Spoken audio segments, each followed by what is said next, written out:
Ndichida kutendai muri Zimbabwe nekuda kwesapoti yese yamunotipa panapa paSaint TV basa richienda mberi. Aiwa, asi kuziva kwenyu kuti Baba Chirenje vave vepano, Baba Chirenje ndeve panapa paSaint TV. Nguva imwe neimwe tinoramba tichikurukura navo, nguva imwe neimwe tinoramba tichitaura nezvavo. Ende hatisi kuzomira kutaura nezvaBaba Chirenje kusvika zvanaka. Handiti hatisi kuzomira kusvika zvanaka. Saka ndagara zvakare naBaba Chirenje. Asi chekutanga, kana uri kutiona kutanga pano paSaint TV, uri kutionera paYouTube, ndinongokumbirisa kuti chisubscribe pano ndo pamusha penyu. Handiti ndichiti makadii muri yeZimbabwe, kwese kwamuri vari kumhiri kwemakungwa, vakatipoteredza munyika yeZimbabwe, muri seiwo kwamuri. Thank you very much nebasa guru ramuri kubata.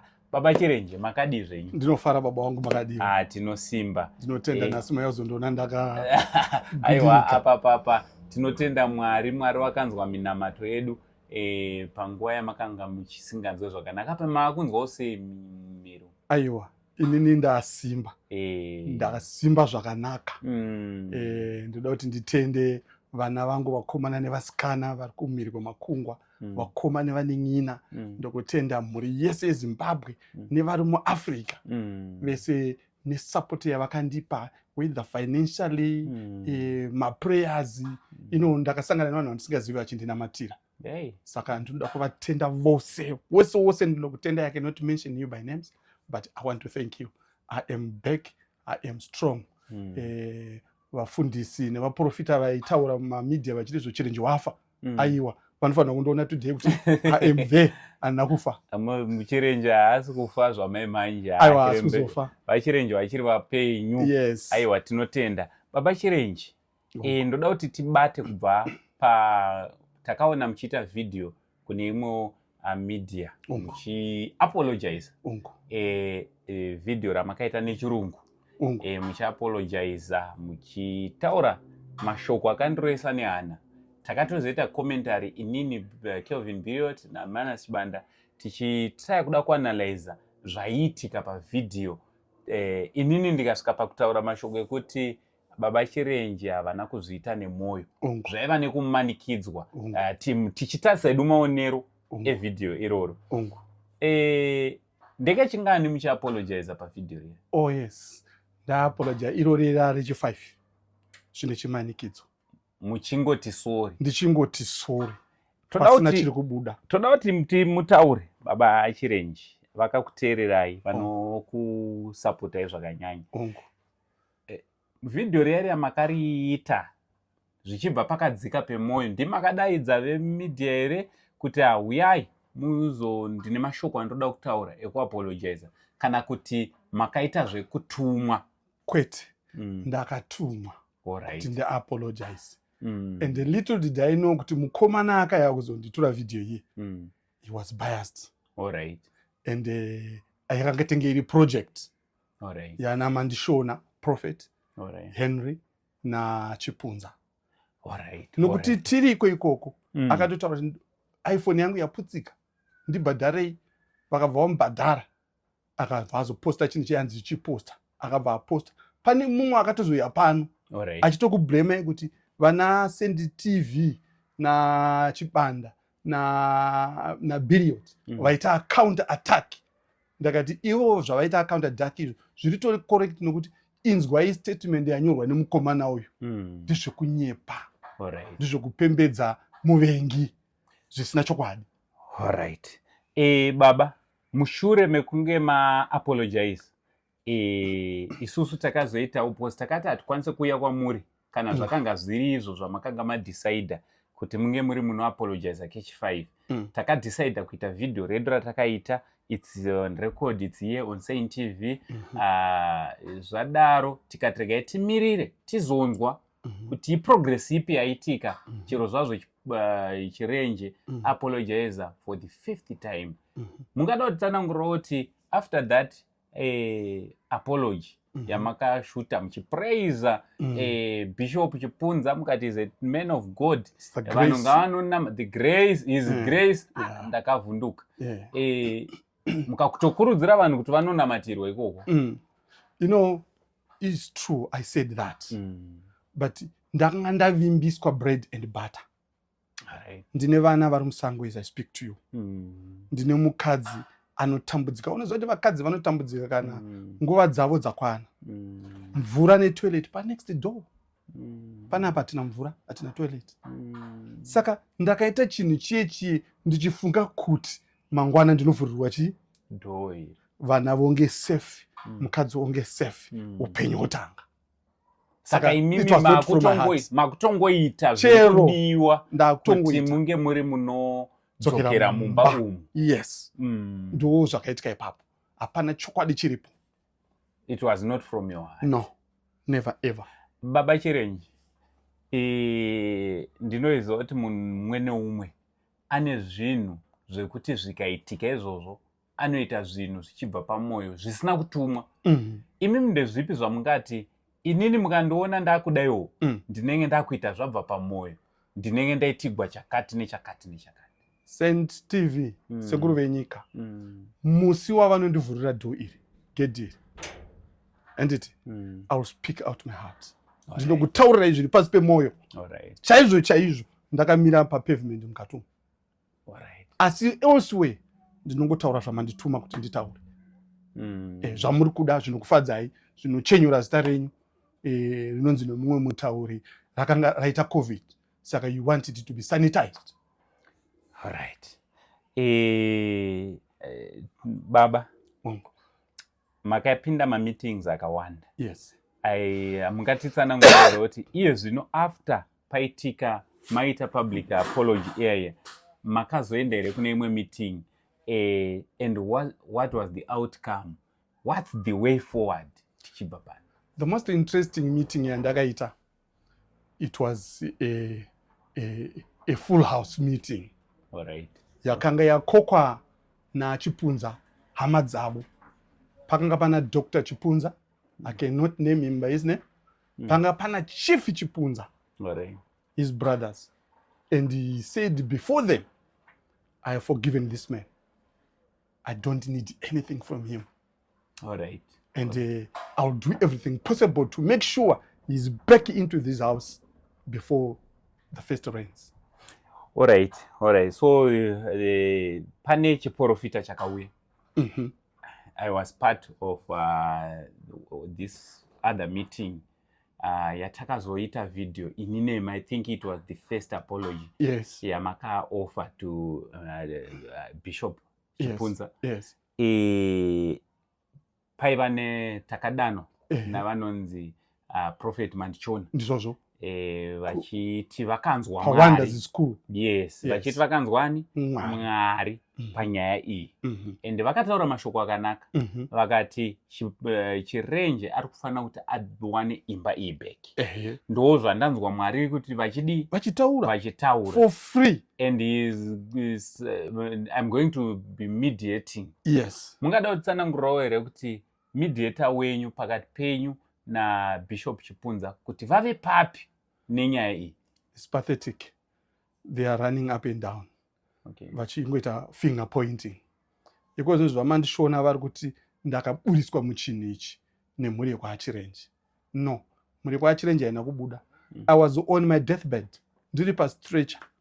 Pavanonzi Prophet Mandishona vakauya neprofesi vachipa kuna chiremba medical doctor kuti Chirenje muoperatei mapapu ake mukatumu akazara mvura. That's the only one thing that disappointed my family. Alright. And pachitaurwa izvi family yaizvinzwa vakanga varipo, my sister, my muzukuru, my brothers. Alright. Bishop prophet vachipa chiprofita ichi vachipa kuna doctor kuna chiremba. Yes. Ndo zvakadisappointa mhuri yekwaChirenje. Mhuri yekwaChirenje haina kuti mira mediation. Zvokuti makaona video ravakashutwa naBhirioti musi wandaenda kuchipatara. Vaitoti mangwana chai tikutoita kuti Chirenje apinde pai mumba make. I was on the deathbed. And hapana chakaitika. Chief Chipunza, he must know this. And his brother must know this. They were there and they welcomed their young brother's decision. Havana chavakapoka navakati kana zvataurwa naBishop tinotenda. Pane nyaya yemari pamakarwara yakazenge yonzi taurikei pane mari yainzi handizoti yaifana kufamba se mungada kutsanangura, but there's a figure $2,000. Oh yes. Iyi mari iyi yainzi ine zvayaifana kushanda. Mungada kutsanangura kuti mari iyi yaifana kushandei uyezve zvinhu zvakaitika yakazoshandei uye yakanga yabva kupi? My brother is a pastor. All right. Yes. Anzwa naui kuti vachipunza vanoda kuripwa. Akatizvo kana tavaripa chii chiri kuzoitika? All right. Prophet So Mandishona after ku-apologize, yes, vaifana kuti varipwe futi? No. Bishop vakanga vati handisi kuda chinhu from you. All right. Asi muprofita baba vaMandishona vakatizvo tinofanira kuvapa an appreciation. All right. An appreciation iyo pokutanga yakatenge muyanzi mombe 3. All right. Then yakabva yazochinja yakabva yanzi mombe 5. Ndokubva ndaenda kumusha kuna nababa ndakati ndipiwo mari ndakupinda pai mumba zvakanzi fonera mukoma wako pastor. Pandafonera mukoma wangu pastor akabva atonditi uya utore mari yacho. Ndakabva ndadhiraivwa naivo pastor prophet vaMandishona ndovaitoziva pamba pamukoma wangu ndisingapazive. But asvike ikoko mukoma vapinda mumba vabva vatora mari enda 2,000 nerudo rwaMwari. Vakati munin'ina wangu akunopinda mumba vabva vanditambidza inini $2,000 ininiwo with respect vandaita kumuprofita. Ndakati baba yeyo mari atapiwai kuitira kuti vachimhanye vanoita basa. Saka that was musi wa5 July manhere musi wa5 July takabva ikoko past midnight ndodasvika kunoku. Kubvira ipapo kusvikira musi wandarwara muna September unowu hapana kwavakaenda nemari iyoyo achipunza vanoramba kuti handina kana kuona kana sent kubva kuna Mandishona. Hama dzachini dzinoti hatina kana kuona chinhu. VaMandishona vakanga vakagara vaine mari kumba. Saka vaMandishona hamuna kumbovabvunza here pamazuva iwawa mukufamba kwenguva kuti mediator zvapapi mari iya wakazodii? Taibvunzana misi nenguva vachitizvo I am managing the pregnancy. Zvinoda care. Asi hama dzangu achipunza dzakati mari iyoyo takaitambira zvakanaka. Little did I know kuti haina kutambirwa vanayo. Kureva kuti zvoni prophet ava vaitoreva nemamediator. Ndizvozvo pakati patotaurwa zvisiri zvechokwadi. Zvisina kutaurika. Ndizvozvo zvisina kuitika nokuti vachipunza kuti handina kumbonzwa nezvayo kana kuiona. Saka mari iyi makazokwanisa kuirikavha here kana kuti haisati yadzoka kumhuri yekwenyu? Mari yakadzoka kumhuri yekwedu nechimanikidzo. Sisi vangu vakatorwisa kuti vaipiwe, vakatonyorerwa mapepa. Ini ndakavapa zvisina bepa zvokuvimba navo. Ivo vakati vanotinyorera, vakatovanyorera pepa vakavasainisa zvokusavimba nesu. Ivo havavimbe nemi asi tinovimba navo nokuti wakaona kuti sendi mahauti tichivimba navo zvakutaura mavimbiro atoita navo. Nyaya iyi kwakauya vanhu vakawanda vachitizvo toda kupinda pakati penyaya iyi tikubatsire tikuyananise naachipunza. Handisi kutaura zvangu mazita asi tairamba tichitizvo no vangadai ivo ndinovimba kuti vangadai vakaipedza nawe asi ndakaramba. Pavakauya muprofita waMwari through Bishop Murata vakauya through Bishop Murata vakapiwa macontacts angu naBishop Murata vachitaura kuti Mwari anditi. Ndakazviona ndakazvibvunza ndakati who am I kurwisana nemashoko ari kubva kuna Mwari. Ndakabva ndavatambira ndakati ngatiite zvamuri kuda. Vatatanga kuita maapology akakwana 5 pasina kana mhinduro. Nanhasi ndiri pano panze. Imi and pane pandisiri kunatsokunzwisisa mari iyi anditi 5,000 2,000 mombe 5 sorry. Yes. Anditi dzainzi dzinofanira ita mombe 5 kana 2,000 anditi. Yes. Mari iyi yaifana kuenda ichinzi kuapologizei because kana tiri kunatsodzo kufambirana property iyi haisi yachipunza. Iyi property iyi chipunza hana bepa legally haisi yake. Pane zita reumomo. Inini ndiritori nani ndine agreement of sale yandakapiwa naBogus. Yandakatobhadhara 20,000 through the lawyers. kwete kuti pasi pemuti. Iye haana kana pen raakaisa. Saka why is it ava bishop ava vanonzi Chipunza, why is it he's paying he's a driving force pa property? Why is it ivo ndo vane say pa property iyi? Vane say pa property nokuti muridzi weproperty uyu achitaura anoti I donated a piece of land kuchechi yeAFM yatungamirirwa naBishop Chipunza kuti pavakwe a children's home. Alright, that is AFM not yavo iyi. Not yavo. Truth Apostolic Faith Mission in Zimbabwe. Yes. Ndo kwakabva vachipunza. Kuroti this land was donated kuti inge iri ino vaka a children's home. Vari AFM. AFM in Zimbabwe. Yes. Saka yakazopesa sei yakunzi haya vachipunza poza hamufaniri kutaura kunoku kana iri nyaya yachona yaifanira iri yeAFM in Zimbabwe. Ko vachipunza vari kuramba vachikwana vachipunza vachibuda muAFM vakatakura maproperties avakapiwa nevana vavakanga vachinamata navo vakabva vapersonalizer vakabva vaisa muchipunza properties. Zvakumeka sense. Alright. Yes. Alright. Yes. Alright. Saka patiri zvino nhasi maenda kumeeting navachipunza mazuva akapera ndezvipi zvakanobuda musarudzo? Let me show you something interesting. Alright. I'm sorry, I have to say it to the world. Alright. Yeah. Why tiri kudaruka? Ava vanhu ava tiendai comment section kwedu kwati pedu andiwanzonoverenga ngukumwe. Ava vanhu ava vari kuti angosendi zviri kunetsei, ndosaka ndauya nhasi kuti tinge tiri tinongoita GoFundMe for vachirenje. Yes. Tovaitira imwe property kana pane zviri kudiwa kuti vawane property zvichida mari tounganidza mari tovapa tomira navo sekumira kwatikaita navo kubva kare. Yes.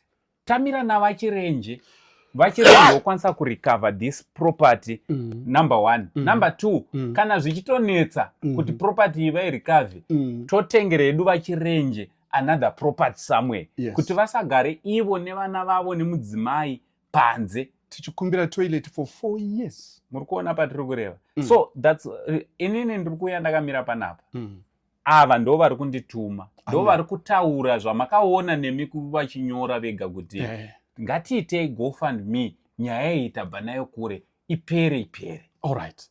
Saka Uncle Sense hanzvadzi yamai bepa randakabata iyi inini ndinonyara naro. Pandakaripiwa naAchipunza takabva tabuda muofisi mavo hatina kuzoita sei kuzodzokera kwavari nenyaya yekunyara. Asi ivo vakaisa futi audio kuna sisi vakati mabuda musina kufara, dzokai ndikupei contact yalawyer. Takavati tichitipai contact yalawyer titaure nayalawyer wenyu. Havana kutipa. Asi I'll read this paper. Alright. Number 1. Alright. Can you please confirm kuti bepa rakanyorwa makatarisa nani? Yes, paper iri rakanyorwa naBishop Oliver Taruvinga Chipunza. Muofisi mawe takatarisa before inini, my sister Rudo and muzukuru wangu Kadungure and Chipunza son, mwana wa Chipunza. Akanga ari mubepa rechinyorwa. And rakasainwa apa signature ya Chipunza nemafoni number avo pabasa pavo ofisi ya. Saka ndiro paper ravakatisainira. Vakatizvo ivo pamusoro vanoda 100,000 USD. 100,000 USD. Alright. For alright. Apa pavakari kunyora kuti hanzi defamation of character. Yes, kuti defamation for 15 years. For 15 years. Vakati vanoda 100,000. Vakabva vaenda pechipiri vakati vanoda imba yakavakwa kubva paground kusvika pawindow level neground racho. Vabva vaenda pechitatu vakati vanoda $470. $470. Alright. Times 12 times 10 years. Alright. Yeah, so innovator 56,400 if I'm not wrong. Iyi vari kuti zvo kwavari kugara vanoroja vachibhadharirwa nechurch saka mari yechechi iyoyo yakabhadharirwa makore andagara pano, ivo vachitadza kupinda muimba yavasina kuvaka. Vanoti ndingadai ndiri mukati mumba, asi it's unfortunate kuti imba yachona havana kuita sei futi kuivaka. Vari kuti kwavanotogara izvozvo imba yekurenta iri kubhadharwa nechechi, so he said. Saka zvoreva kuti mwedzi unoyu vari kutopanzira pa56,000 iye vari kuisa imwe 400 nji kwavo uku kunobhadhara 470 per month. Muri kufanira vabhadharira imini for 10 years. My God. Yes, inini ndichigara panze kukama iri kubuda ropa nechekudhara kuri kuitwa namufundisi. Saka tiri kuti muri kufanira wapa 100,000 plus 56,400 plus another building, another stand in a building iri pa window level. Unfortunately ndichipindawo umu panga pasina window level. Right, ipapo ndo pampada kuzikanwa zvakanyanya. Imimi makatanga kuvaka stand iyi iri papi muchisvika pana stand pakanga pane chi incomplete slab. That's my statement kumapurisa, and mapurisa chena achiriko. Luckily yesterday someone called me, one of the police officers. Vakatouya pano, it was on slab level, incomplete. Ine chikona pakona apo nepapapo changa chakaiswa cabin, kuti cabin isaende nemepe yakabatwa nechikona ichi nechikona ichi chete. But takanzwa ichinzi yanga iri pa window level. Yes, window level yeye amakatinzwa tichitaura, makatasa video yatakaita muofisi machipunza. Munoona Prophet Mandishona vachipadzokorodza kuti window level. Yakanga yatriki yekukoti kuti when I claim compensation vanowanawo value. Ini ndicho wanaka value kachi kadiki. But musi weSaturday wanyorwa paper iri na Bishop. We thoroughly talked about it. And he admitted kuti sure chirenji chindipa 2 cents yezvidhina zvangu zvakanga zviripo chete. But it was not on window level. Zviri pa record. Tine all the records yemeeting iyoyo vakatitendedza kuti rekodai. Saka tine all the everything he said we have got. And zvimwe zvavakataura zvachene we cannot say it pa social media. Zvinoendesa vanhu kujeri. Tiri kuti imimi kugara panapo kuti muvhurwe gedhi iri. Muri kufanira muri makuda kukumbira kune ava ndo vari kuda kukubatsirai. Muri kukumbira $100,000. Yes. Ndechiyo defamation. Muri kuda 56,400 yemarentals achabhadharira vachipunza kurecover ma 10 years idzi. Muri kuda stand in structure to the window level. Kuti muvhurwe gedhi. Kuti tivhurwe gedhi. Haiswira kudarika 200,000 ere. It's now close to tichibatanza 100 plus 1. It's about 250,000. Ne plus building. Yeah, it's about 250,000 wakada kuita ma property iyi ndimi makaivaka ndimi ndakaivaka ndimi muchitarisa ingada mari kukanzwa right vachirenje kutengesa property iyi munogamuchira mari. Ndisingazive zvangu ma values are current because vana vanotarisa pane ma valuators ndinganyepe asi inini nemoyo wangu today I want 200,000. Alright. Because when I sell this house and ndichadzokera kumadokere kwandakabva ndakatoya pana pane professor kunzi roenda kumabude zuva saka ndofanira kukontinua kuenda ku muchienda kumsoro ndinopindawo Mount Pleasant ndinopindawo muBorodero ndoziva kuti 5 years dzandakashupika Mwari ndopa vakandisvitsa saka apa ndakudawo 200,000. Alright. Vakandipa nhasi no we don't talk kuseni vanofuma but by the end of the day ndinenge ndabvisa zvizvo ndaclear ndaenda. Alright. Taurai navo vandipe 200,000 manherano ndinenge ndaita sei ndabuda. Manje ivo ndo vari kudaka over 200,000 from you kuti vakuvhurire gedhi. It's unfortunate. Pasina chavakaita ground rachina harisi ravo futi. Takataura cash talk, it's not his ground. Iri nemuridzi. He is quiet in all this nonsense happening. He is quiet. He's a gentleman. I saw him once, twice kukoti. Achitoti haiwa zvinobuda. Akatomboti rimwe gore kukoti tipeni alternative stand. Takatomboibvisa before judge Tagu. Vakabva vasvika vachiramba. Lawyer ndiye akasvika achiramba. Kwete kuti uyu client. Akati client yangu yaramba. Takati which client gweta rangu raitwa Meme Zvimba. akavavira pamberi pajaji akatozokumbira regero jaji kuti I misbehaved. Akuti taura kuti Chipunza aramba. Ingadai akapera nyaya iyi with the guy are involved in the owner of the land. He's simple, he's good, he's organized, he's got his own things. Yeah. Ndabva ndazorora with the information imwe yatiri kuwana nebepa randiri kuona riri panapa randakabata mhuri yeZimbabwe. This is the handwriting of Mr. Sorry, I cannot call him the Bishop. Let me respect him by saying Mr. Oliver Taruinga Chipunza. This is his handwriting, this is his phone numbers, this is his signature, this is his office number. Varikuti, and these are his demands. This is what is demanding for this man to go inside. Ameno, zinorevei izvi, tibatsirei. After apologizing.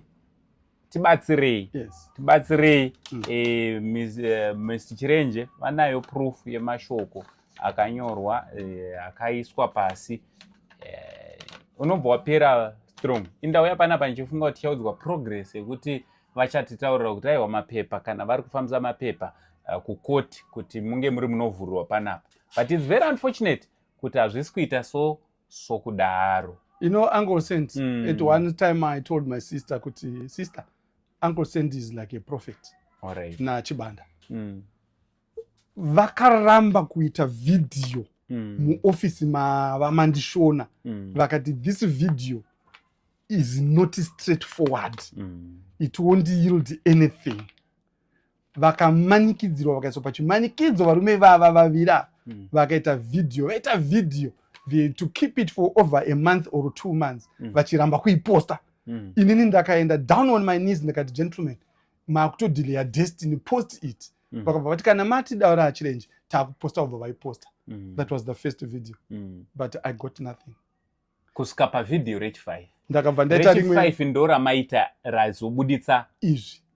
Ndakabva ndaita rimwe na Brian Story. Zvakanzi Bishop vari kuda Brian Story nekuti ndiye journalist wavo. Atikambeta naye kuchikoro uya. Uku Herald sort of. Vataita imwe muHarare Gardens. It didn't work. Vatanyora tsamba. It didn't work. Vataenda kuofisi kwavo pavakadenza Chief Chipunza was there. This andikutaura izvi, andikutaura zvinhu zvokuti it's on record. Bishop Chief Chipunza was there. Dr. Chipunza was there. I also went there with my bishop and Dr. Kadingure, my muzukuru, was there. Makatasaba video Kadungure akatenda kunopfugama pana achipunza. Achikumbira regular down on his knees. We are talking of a doctor kneeling before a bishop. The equation, it doesn't work.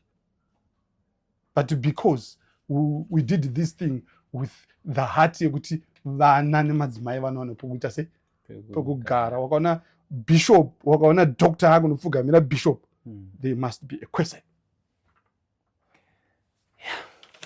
Ameno mhuri yeZimbabwe ndo zvatiri kusangana nazvo muzuva ranhasi. Zvatiri kuda kuti ayo chimbotauraiwo kune vanga vakanyarara, tiudzewo pfungwa dzenyu kuti todii kana zvasvika pakudai.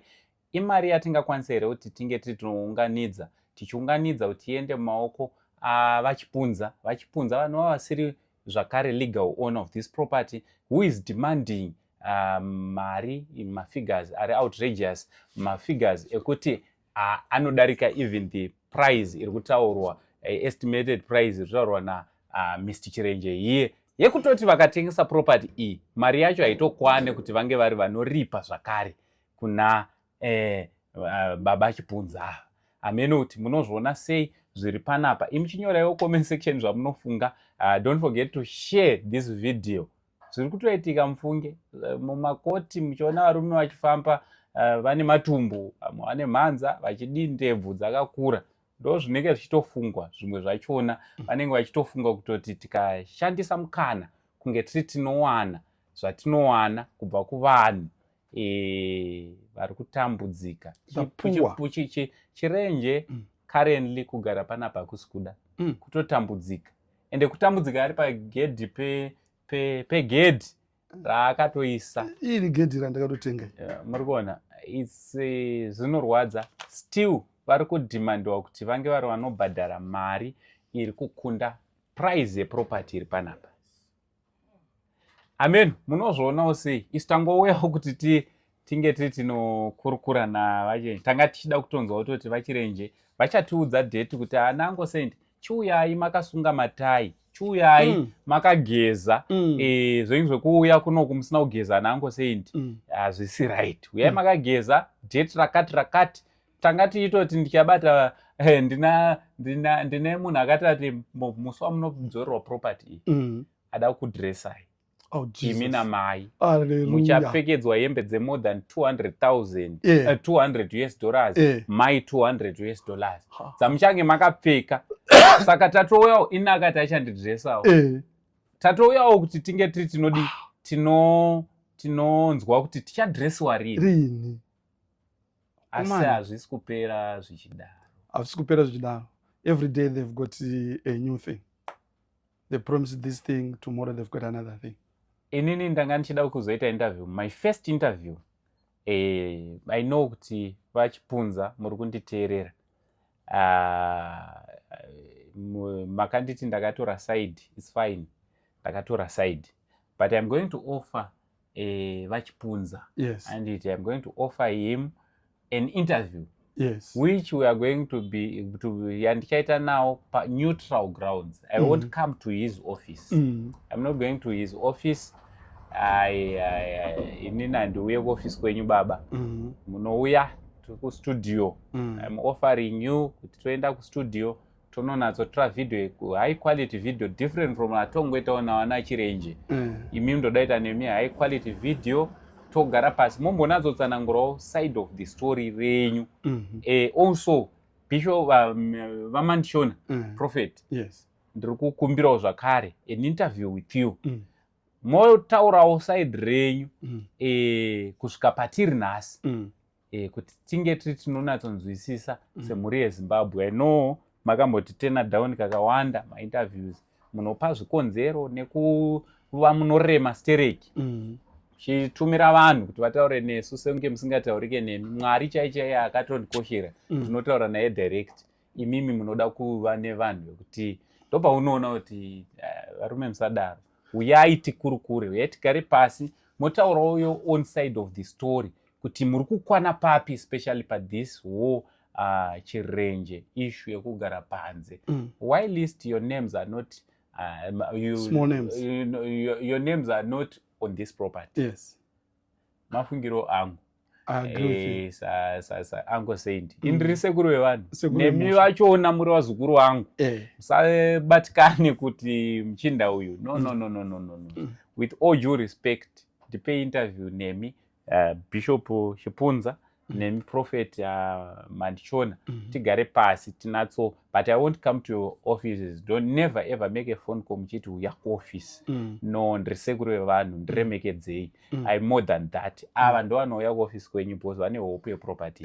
Ina handina zvandiri kuda kwamuri, handina fuel, handina chikafu. I drive my own car. So I don't need kuudzirwa zvekuita. So munouya tokupai platform. Muchenesa mazita enyu. Musachenesa mazita nekutuma murume uyu kuti angari anoapologize to you. He's not doing it from his heart. And it's so pathetic, even the way yamunoita yachona vanokupai maideas iwavo kana vari macontent creators, vari majournalist, vari I don't think it's a good idea to force a full grown-up man to apologize, to kneel down. No, it's not professional. You are better than that. And I believe, I know ndakazwa vachipunza ndichiri kuFM. Vachiparidza parufaro paipai. Vatumwa vaibhururuka. Sokuti ndakatoshamisikawo panyaya iyi. Murume uya aiti akaparidza ndibate zvakanaka vekuAFM. Ndipupurire kana ndiri kunyepa. Murume uya aiti akaparidza paAFM parufaro paipai. Vachipunza. Pane zvaitika. Ndakamuziva whilst he was a boy. Ari muyouth. Wana muvhangeri murefu. Kuchweshe. Muvhangeri murefu is my blood brother. Vaita chechi yavo payadi ya baba wangu pa next door nedzimba dzedu payadi ya baba wangu. Mumunda medu ndo mavaitira chechi when he was a boy. So I've known him from long back. That's why you see me putting this all respect. I've known him from Gudai. Saka inina but he's not respecting me at any forum. I believe kuti wandorina calling yaMwari. We all believe that. And I believe kuti ma advisors ari kuvakanganisa advice yavari kuwana counsel yavari kuwana vari kuwana wrong counsel. Ma advisor vari kuwana they've got interest pa property. Ivo pache zvavo before bishop. Otherwise maybe ma figures awa asi avo vega. Vanhu vakawanda. Vakato discuss. Yes. Vanhu vanogona kunge vakato discuss. Regai ndigumira hangu panapa.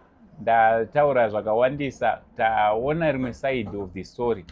Bishop mukana uripo with all due respect prophet with all due respect mukana uripo let's sit down mutaurewo kuside kwenyu kuti zvakamira sei. Baba Chirenje, thank you so much. Thank you nenguva yakadai. Ndakabve ndati handichaenda pachivhitivhiti zvakare asi pamaya kuzotoona kuti uchiri mupenyu here ndatidza ndiende pachivhitivhiti nyika iona kuti ndirichi kuti mupenyu shoko rakafamba kunzi waenda. Vamwe vakatoti anouya uchemerwa papi, but of course ndatakataura nemhuri yangu kuti pano muno mandiri muno ndomana ndakati munondichemera kana ndafa nazvinonaka rekosi. Thank you Uncle Sent. Tinotenda. Muri Zimbabwe, what's your take on this issue? Don't forget to subscribe, don't forget to follow, don't forget to share. Kindly share this video. Let this video go viral. From Uncle Saint, the only Zimbabwean uncle, sekuru yevanhu, gotomba mana mama, pana Baba Chirenje. For now, Titi, it's much love and God bless you. More respect.